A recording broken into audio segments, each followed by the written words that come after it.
What is up, guys? Welcome back to a brand new video, and welcome to day number 8 of Reactmas.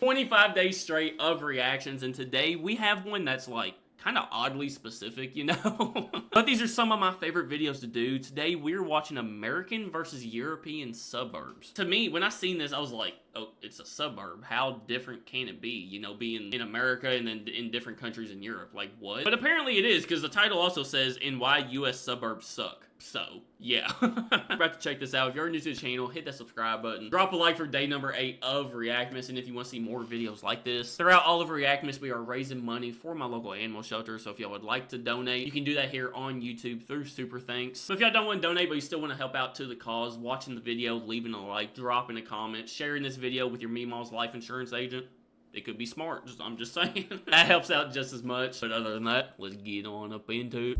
This is a typical American suburban street. It's wide, the houses are very far apart, and look mostly the same. Dude.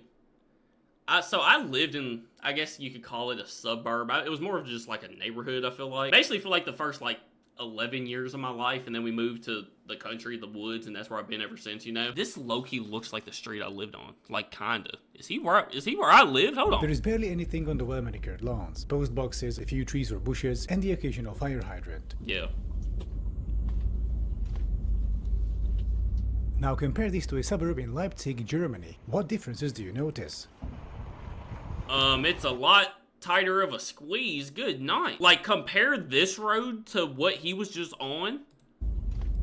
Look at the difference. Which, I mean, people park in the road here. Leipzig, Germany. Like, there's not, like, I guess driveways ain't super common. So, like, that takes up some space. But, yeah, the road is definitely a lot tighter. What differences do you notice? First off, there is stuff around you. The streetscape is very diverse and mentally engaging. In comparison, the American suburb looks like a desolate urban wasteland. It's low-key scary. Like, when you look at it, it's given, the Truman Show. Y'all ever seen that movie? That's what a lot of suburbs look like. Also, in me and my dad drove down one like a few weeks ago. We were going metal detecting. By the way, link down in the description, JT Outdoors. Yeah. We drove through this neighborhood. Literally, there was like 30 houses on either side of the road. One straight road. Every single house was the exact same house. Same color, same build, not a single thing different between the homes. And it was terrifying. Like, we were like, we gotta get out of here. We're gonna get stuck here, you know? In suburb, the street is narrow. There is a 30 kilometers per hour. What is he driving on? Is that a train track? What? Speed limit, and the buildings are close together. Yeah. Do notice the tram tracks. In this suburb, oh, the tram tracks, okay. you can live car-free. If you want to go to the center, you can either take the tram or ride your bike for 20 minutes on dedicated bike lanes. So wait, hold on. So say you live in this house right here. Does the tram just stop in front of your house and you can come out, hop on, and keep going? That is insane. What? Because, like, in America, like, if you live somewhere where, like, there's, like, a public bus that you can take, you have to go, probably walk 30 minutes to a bus stop, and then wait another hour for the bus to actually get there, you know? But does the tram just stop right in front of your house? That's insane. In this suburb, you can live car-free. If you want to go to the center, you can either take the tram or ride your bike for 20 minutes on dedicated bike lanes. Dude, those houses are beautiful, too. Good night.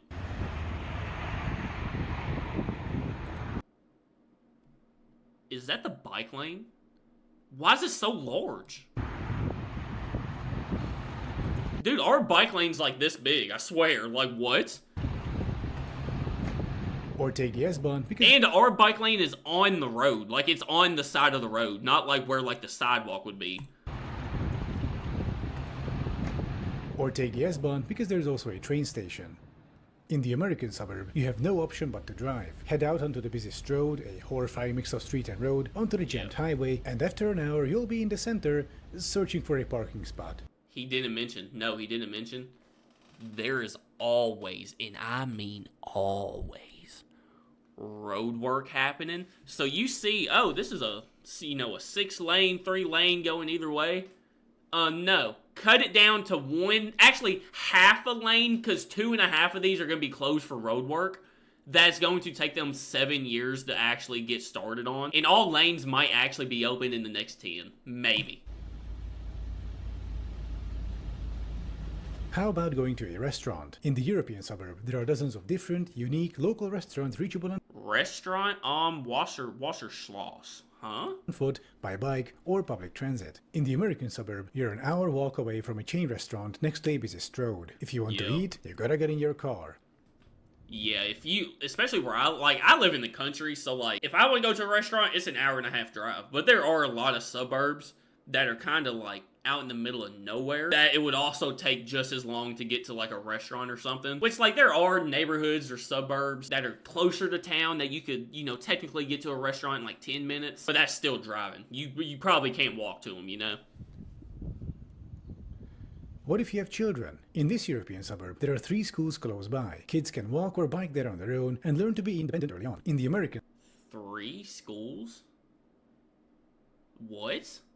Usually there's one school. That's it. Like, all the kids in the surrounding area go to one school. Suburb, a child could get to school after 35 minutes of walking, mostly along a busy arterial road, also having to cross a 6-lane road. And somehow, there's no crosswalk, so kids have to be driven to school every day by mommy and daddy. Yeah. Or, like, the school bus will come to your house and pick the kids up, or, like, to the end of the street or something. But yeah, there's definitely no walking to school. Because, like you said, you gotta go over 6-lane highways and do all this.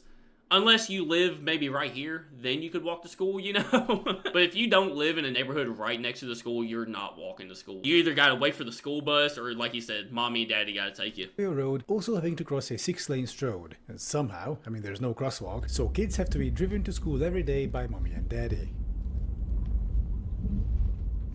Look, I just realized there's no sidewalk here. Like, none at all. They don't even offer the option to maybe walk around unless you want to walk in the road. What the heck? And that's very common. Like, it's a lot more common nowadays in a neighborhood to just not have a sidewalk at all. The same goes for sports. Over here, kids can take a 10-minute walk to the nearest sports field or a 3-minute bike ride on calm, safe streets on their own. In the US, it's a 40-minute march through a maze of streets partially along a major transit artery. You gotta get in the SUV and let mommy drive you to practice. This is where the term soccer mom originates from, by the way. People lament today's Wait, what? That's crazy, I didn't know that. Children for being overly dependent on their parents. But in such neighborhoods, children don't have a choice but to be dependent. Otherwise, they cannot KFC spotted. Oh yeah. Go anywhere. They are stuck at home. In contrast, in European suburbs, kids can be let out safely to move around on their own, to go to places they want to, without the need for the mommy and daddy taxi service. That is actually kind of crazy. Like, I've never really thought about that. Just kind of like the freedom you have in Europe. Being able to just walk around, ride your bike, get to places safely and relatively quick without having to rely on your parents to take you or something. Because here in America, most places you live, if you're trying to go somewhere and you don't have like your driver's license yet, you gotta be taken by your parents, or their parents have to come and get you or something like that. There's no just setting kids free and letting them ride the bike or walk around and go to places. No. Mostly because it would take them an 1.5 hours to get somewhere, but it's not safe too, So that's crazy. Just like growing up, the difference in kind of just freedoms you can have as a kid. Because like growing up playing sports, if I had practice, I either had to like stay after school for like an hour and wait for practice to start, and then leave practice early because we had a bus that was called like the activity bus that would take me home, but it left like before practice was even over, That's how I had to do it because my dad was working and he couldn't leave work to come take me or pick me up from practice. So like there's ways to do it, but it's definitely not as easy and as accessible as like kids in Europe have it. It's kind of depressing. Like, what the heck? How much did I miss out on, Do note that yellow residential building on the left. That is a mid-rise. European suburbs tend to be a mixture of those and single or multi-family homes, like on this street. Huh. What's a multi-family home? Is that like where multiple families live in like one house? I feel like I've heard that before, but I don't really know what it means. Here, you'll see like maybe at the very beginning of like a suburb, one apartment building, and then the rest are just like single family homes, But for the most part, in a neighborhood or a suburb, it's just going to be single family homes. And then there's apartment complexes where it's nothing but apartments. And then if you live where I live, we got trailer parks. Oh, yeah.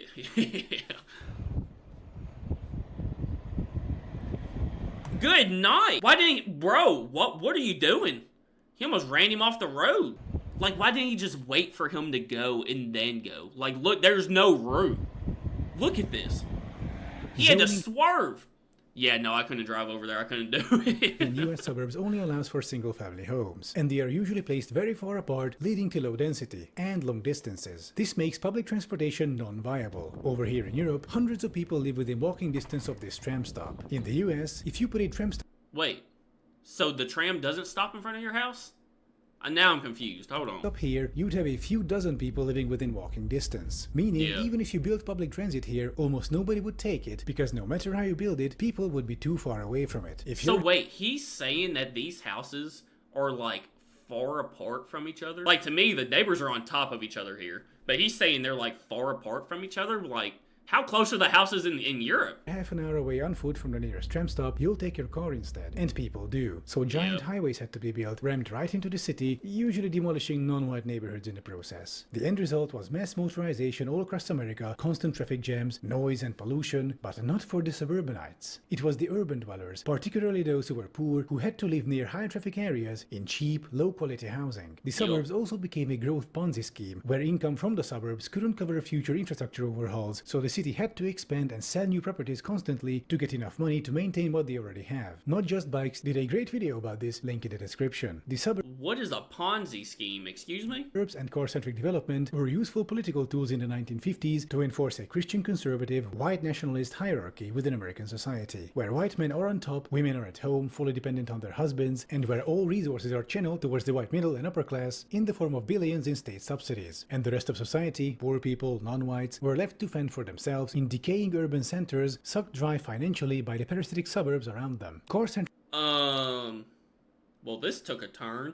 I thought suburbs were just like, oh, this looks like a nice place to live. Let's put a house right next to theirs. No, suburbs are evil. Oh my goodness. District planning became a weapon of choice for conservatives in order to maintain the unequal status quo. And this phenomenon isn't unique to America. In Europe, as our cities transition away from cars, the opponents of this change are almost always conservatives. While the incumbent Paris mayor campaigned on eliminating 50,000 parking spaces, her conservative opponent, who looks frankly diabolical even by French standards, wanted to halt decongestion measures. In Prague, a city overrun by cars, conservatives keep screaming about the cyclo-fascists. Why would you want to stop decongestion? Like, wouldn't that just lead to, like, so much better stuff, you know? Ruining the city after a shadow is painted somewhere. Meanwhile, conservative district mayors are busy turning sidewalks into parking lots. In Madrid, the conservative city leadership turning sidewalks into parking lots? What are we doing? Sold the ultra-low emission zones, leading to local protests to bring them back. In Budapest, we have Orbán's far-right conservatives screaming about how there is a witch hunt against drivers by the new center-left mayor, and complaining how in inner-city Budapest it's almost faster to walk now than to drive. Even in Germany...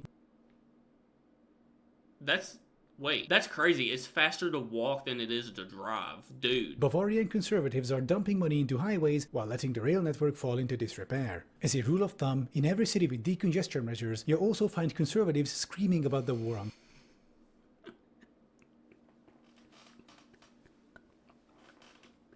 Barbecue, beer, and freedom. Yeah, brother. And to top it off, the mask on the chin, perfect. Wow. Cars, the symbol of hierarchy in transportation, where the affluent suburban minority gets to occupy 80% of public space inside cities, compared to the more egalitarian space use of public transit and bicycles. Dude, what is that?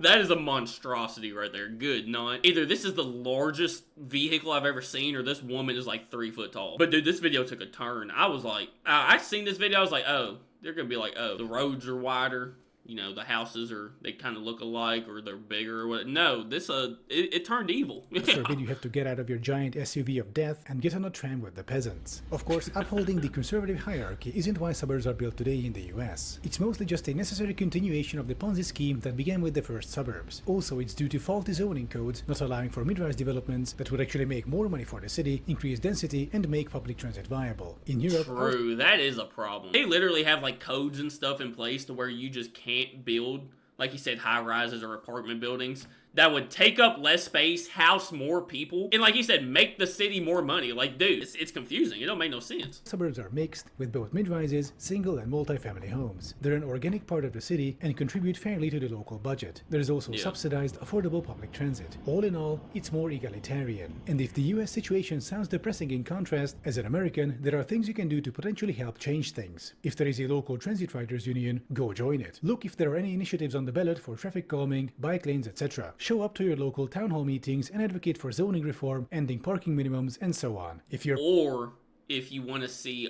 Billy Bob and Aunt Nancy get into a fist fight. Our town hall meetings, dude, it's like the Royal Rumble every month. It's crazy. persistent enough, there's actual fist fights that go on there. It's wild. Your ideas will be heard, and you can help push America back towards sensible, fair, more egalitarian urban planning, one neighborhood at a time. That's what I would do if I were you. Thank you for watching. Dude, this video, I was not expecting this. Good night. But alright guys, that is going to do it for today's video. This was interesting. Y'all let me know what y'all think down in the comments. It got my mind working, and that doesn't happen often, you know? Y'all see the smoke rolling out my ears? It's gonna happen. But if you are new to the channel, hit that subscribe button, drop a like for day number 8 of Reactmas. Again, throughout all of Reactmas, we are raising money for my local animal shelter, so if y'all would like to contribute and make a donation, you can do that here on YouTube through Super Thanks. I appreciate you guys so much for watching. Make sure you go out today, spread love, spread kindness, do something nice on my day. I love you guys so much, I really do, and I'll see y'all tomorrow.